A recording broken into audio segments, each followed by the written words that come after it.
Good morning student, मैं निकुसा आप लोगों का स्वागत करती हूँ यूट्यूब चैनल एसर क्लासेस में। आज मैं फिर से पुनपुन नदी, फाल्गु नदी और चानन नदी के बारे में बताऊंगी। पहले जान ले पुनपुन नदी। पुनपुन नदी जिसका उपनाम कीकट या कीकर नदी है। क्यों? क्योंकि पुराणों में पुनपुन नदी को कीकट के नाम से जाना जाता है। फिर इसे बामागधी भी कहते हैं। बामागधी क्यों? मगध से गुजरने के कारण इस नदी का नाम बामागधी है। सुक्री नदी का नाम सुमागधी है। हिंदू धर्म के लोग पुनपुन नदी और फाल्गु नदी को पवित्र नदी मानते हैं। उद्गम, इसका उद्गम जो है पलामू के हजारीबाग पठार से है, या यह भी कह सकते हैं उत्तरी छोटा नागपुर का पठार से है।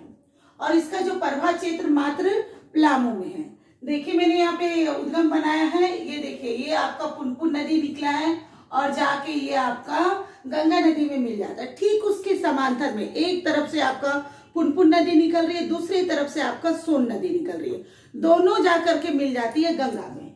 तो इस ढंग से इधर से पुनपुन नदी निकली, इधर से सोन नदी निकली। तो ये क्वेश्चन हो सकता है राइज की पुनपुन नदी के समांतर में कौन नदी निकलती है? तो वो है आपका सोन नदी। फिर दूसरा क्वेश्चन एक और राइज होता है, उत्तरी कोयल की नदी के उत्तरी भाग से कौन नदी निकलती है? तो वो भी पुनपुन नदी। देखिए ये है आपका उत्तरी कोयल नदी और इसके उत्तरी कोयल नदी के ठीक उसके उत्तर में आपका पुनपुन नदी है। उत्तरी कोयल नदी के उत्तरी भाग से निकलती है। ठीक है। मुहाना इसका गंगा है। पहले ही मैंने बोला गंगा में किस जगह में मिलती है, तो वो जगह है फतुआ।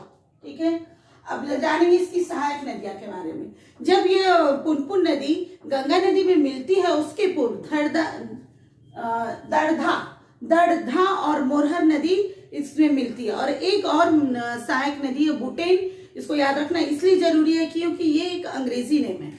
नेक्स्ट जानेंगे फाल्गु नदी के बारे में। फाल्गु नदी भी हिंदू धर्म के अनुसार काफी पवित्र है। यहाँ पे पितर पक्ष में पिंडदान होते हैं। उसके बारे में और जानेंगे कि फाल्गु नदी एक्चुअली में कई सरिताओं से मिलकर बनी है। तो होता क्या है कि इधर से निकली निरंजना नदी, इधर से निकली मोहना नदी। दोनों नदी जब मिलने के बाद जब आगे बढ़ती है तो वो नदी फाल्गु नदी से कहलाती है। ये निरंजना, ये मोहना, निरंजना नदी जो है के किनारे बसा हुआ है हंटरगंज, और आपका ये मोहना नदी के किनारे बसा हुआ है इटखोरी, और फाल्गु नदी के किनारे क्या बसा हुआ है? बोधगया यानी गया। इसका जो उद्गम स्थल हम लोग जान ले, तो जो फाल्गु नदी का जो उद्गम स्थल है वो चतरा है, हजारीबाग का पठार। फाल्गु नदी का पुराना नाम निरंजना और नीलांजना है। क्यों कहते हैं? क्योंकि जब मैंने पहले ही कहा निरंजना और मोहना दोनों के मिलने पर जाकर के बनती है फाल्गु नदी। तो पहले इस फाल्गु नदी को सभी कोई निरंजना के नाम से ही जानते थे, इसलिए या इसका उपनाम बोलिए चाहे इसका पुराना नाम बोलिए, निरंजना है। किसका? फाल्गु नदी का। नेक्स्ट जानेंगे गया के निकट इसकी चौड़ाई सर्वाधिक होती। पहले जो ये नदी होती निरंजना सकरे में बड़ी, ये भी या मोहना सकरे में, जब ये मिलती है दोनों मिलकर के जब फाल्गु बनती है और गया आते आते काफी चौड़ाई इसका बढ़ जाता है। तो सर्वाधिक चौड़ाई फाल्गु नदी का कहाँ है? तो वो है आपका गया में। पीतर पक्ष के समय स्नान और पिंडदान। हालांकि फाल्गु नदी पे हमेशा पिंडदान वगैरह होता रहता है, लेकिन पीतर पक्ष के समय काफी विशेष रूप से यहाँ पिंडदान होता है। और फाल्गु नदी में स्नान करना उस समय काफी शुभ माना जाता है। इसका जो उपमा नाम है निरंजना, जिसके बारे में मैंने बोल दिया। लीलांजना भी वही, अतः सलीला। अतः सलीला का मतलब हो गया जमीन के अंदर से बहने वाली। बहुत दिन तक ये सूखी भी रहती है, और जब ये सूखी रहती है तो जमीन के अंदर अंदर बढ़ती है, इसी के कारण इसका नाम अतः सलीला गर्मी के दिनों में। मुहाना, इसका भी मुहाना में जैसे कि आपका पुनपुन नदी, सोन नदी गंगा नदी में मिलती है, ये भी गंगा नदी में मिल जाती है। लेकिन कहाँ? जहानाबाद में।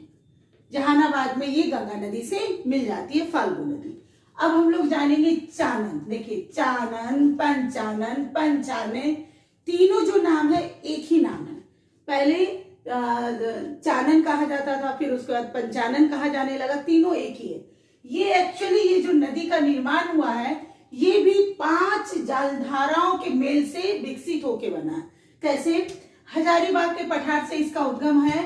हजारीबाग पठार बोले या उत्तरी छोटा नागपुर का पठार से, यहाँ से 5 धाराएं निकल रही है, 1 2 3 4 5। ये जो 5 धाराएं निकल रही है वो राजगिरी पहाड़ पे जाकर के पांचों टकराती है। 1 2 3 4 5 टकराई, टकरा के जब वो एक नदी बन के निकलती है तो वो नदी कहलाती है पंचानन नदी। किस जगह पे टकराती है? वो है गिरियक। किस पहाड़ी में टकराती है? राजगीर की पहाड़ी। और फिर वो तालछत्र में बहती है और बहते हुए मोहाना भी इसका गंगा नदी। अब ये 5 धाराएं, उसका नाम क्या है? पंचाने, घरांदे, तेलैया, पैमार और महानी। अब देखेंगे इसके प्रमुख प्रश्न। तो पुनपुन का उपनाम क्या है? पुनपुन का उपनाम है कीकट या कीकर या मागधी।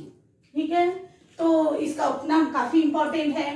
फिर उसके बाद इसका उद्गम पलामू जिला में, परिभाषित पलामू जिला में, मोहाना, गंगा। ठीक है, और 2 और इम्पोर्टेंट बात, सोन नदी के समांतर कौन नदी बहती है? तो पुनपुन नदी। उत्तरी कोयल के उत्तर भाग से कौन नदी निकलती है? तो वो भी पुनपुन नदी। इस हो गया। और बूटेन किसकी सहायक नदी है? तो ये है आपका पुनपुन का। उसी तरह फल्गु नदी, फल्गु नदी को निरंजना भी कहा जाता है, लीलांजना भी कहा जाता है, और अतः सलीला इसका उपनाम है। और कौन सी जो नदी है जो पितर पक्ष में पिंडदान के लिए काफी प्रमुख मानी जाती है? तो वो है फाल्गु नदी। फिर इसके बाद और इसका इम्पोर्टेंट, या बोध गया के किनारे कौन सी नदी के किनारे बोध गया है? तो वो भी फाल्गु नदी के किनारे है। और मोहाना इसका कहाँ है? तो जहानाबाद में। पंचानन कौन सी ऐसी नदी है जो 5 धाराओं से मिलकर बनी? देखिए पंचानन ऐसे भी बोलते हैं, पंचानन यानी 5 धाराओं से।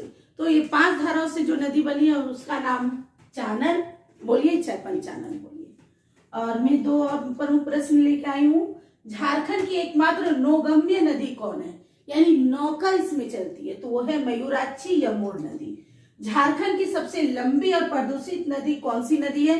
तो सबसे लंबी झारखंड की नदी है दामोदर नदी, और इसकी प्रदूषित नदी भी दामोदर नदी कहलाती है।